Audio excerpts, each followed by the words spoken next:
Alright guys, reasonablecoaching.com, and today I have a video for you guys showing my prep when I start to clean up my diet. But before I get to the video, I want to talk to you guys about some of the key concepts that I believe are really important to start a diet and stay consistent on a diet. Number one concept is sticking to the same foods. I'm sure all of you guys know, you've heard what the correct foods are. Some of them can be bland, you're talking about your carbs, you're talking about oatmeal, as you're going to see in the video, sweet potato, brown rice. There's ways that you can get this stuff to taste a lot better. I mean, I've tried it, and in the future episodes, I want to be showing you guys how to do that. Protein sources, chicken, turkey, fish, or some lean ground beef. I mean, that stuff, the protein itself is not too hard for me. I believe it's even easier to make that stuff taste better. The big thing with the foods is to stay consistent, to stay on that track. So, number one, in order to find out exactly how many calories you're eating, you're going to have to eat the same foods every day. Or you're going to have to stay close to that same recipe or menu, as close as you can. If you're trying to follow flexible dieting, or if it fits your macros, I like that system a lot, but there's a lot of stuff, some of the empty calories that come from that system, it wouldn't work for somebody like me. My body loves to store fat. If you're using something like that, you have to be smart and you know where you're going to fit those macros in there to make sure you hit your number. So number one, eating the same foods every day. That way you're going to know exactly how many calories you're eating, carbs, protein, fats, your fiber, and you're going to be able to create that calorie deficit that you need to lose fat. Number two is budgeting. We all know that bodybuilding is not that cheap. I'm a testimony to that. You have someone trying to eat 5-6 meals a day, high protein meals. If you're a hard gainer, you're going to have to put in a good amount of carbs and protein in those meals too. That could be easily a couple $100s a week. But there's ways around that. I'm going to be showing a video. There'll be future videos about this. There's ways that you can budget out and you still get good quality protein. There's going to be times you're going to make different choices based on your budget. That's going to be different for each person, I believe. In my case, I try to switch it up. Sometimes I have a little bit extra money. I go a little extra mile on maybe organic chicken or something like that. But the budgeting is going to be, a big stopping point for a lot of people. I understand that, but there's ways around it. Even a lot of younger guys, they're hard gainers. They're really, really fast metabolism. You have to be constantly putting down food, and it's, you have a mom that cooks for you. It's a matter of really trying to get more input to the mom. I've seen a lot of those cases turn out really good. So that's the advice for you guys. Tell your mom how to cook your food. And again, I hope you enjoyed the video.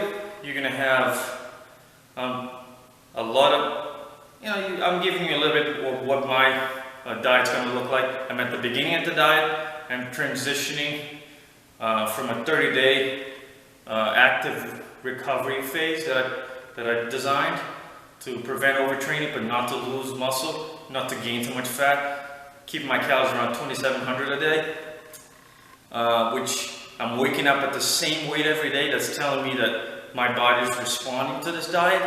I'm maintaining muscle. I'm not doing any cardio at the moment, but in about 3 days, I'm going to officially start the tapering of the cardio and start bringing my calories down slowly. It'll go as low as 1,700 to 1,600 a day, depending on how my body responds. So I hope you enjoyed the video. Comment, subscribe, and I'll see you soon.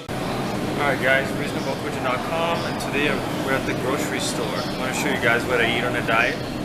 Start over here. What I've been eating lately is lean ground turkey. To be honest, this is what I've been getting. The two main concepts here when trying to buy food. You definitely want to buy in bulk if you can. And it's the two main concepts you're gonna have to follow, obvious for everybody, is gonna be finances. Can you afford it? And obviously the quality of the food. This here, you're getting a good amount of servings, 3 pounds, but it's still in an 80% range of fat. What I do with this, I drain it out. It's gonna last me a lot longer, and the price per pound is a lot lower too. So that's why I like this. I usually drain it out, so I'm bringing it down to about 93% fat. So keep that in mind. But what I'm gonna go for is the 93% today. I got some of that at home. As you can see, you're gonna pay a little bit more here for the pound. All I have is 1 pound here versus 3 pounds there. That is $7.97 for 3 pounds of turkey. $4 for 1 pound.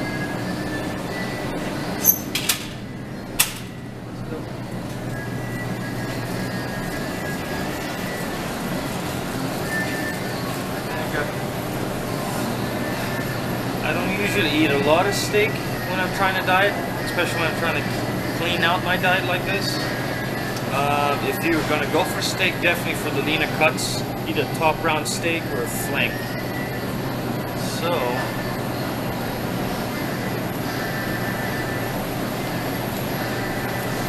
I like to thin sliced. That way I can saute it, season it a lot faster.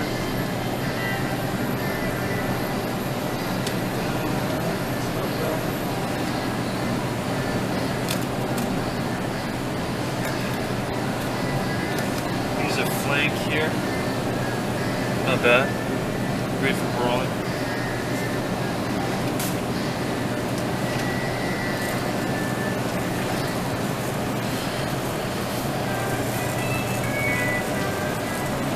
You guys can even go for something like that. Find something like this on sale if you're trying to spice it up a little bit.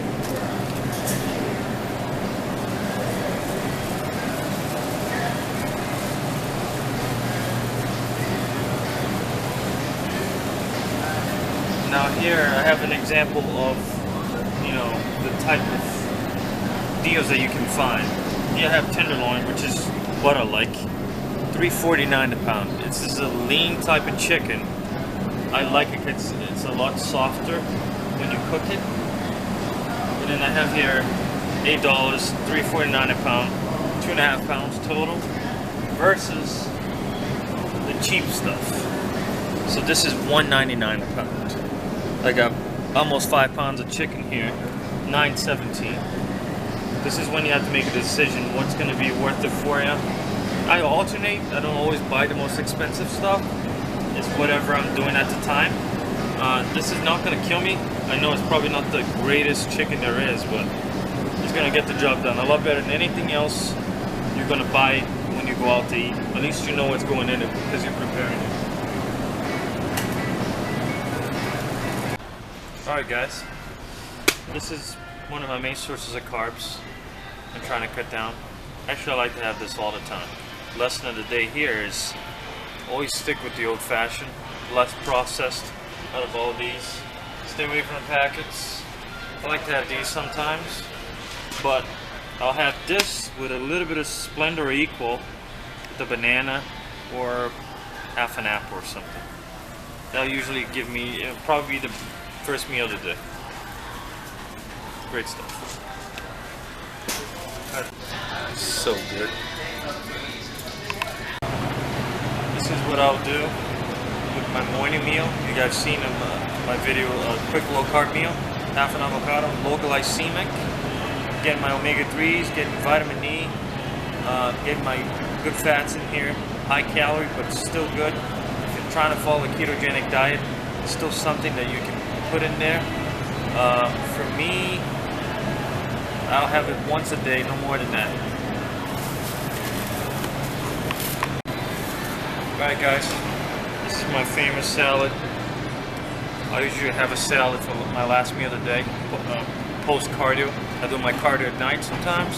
Haven't quite started doing that yet, but usually when I'm dieting, I'll do a session in the morning, I'll do a session at night, depending on what level of my prep I'm at. I usually do some spinach. This some cucumber, no dressing, some simple. I got here some garlic too. Big fan of garlic for meat, any type of seasoning. Great stuff.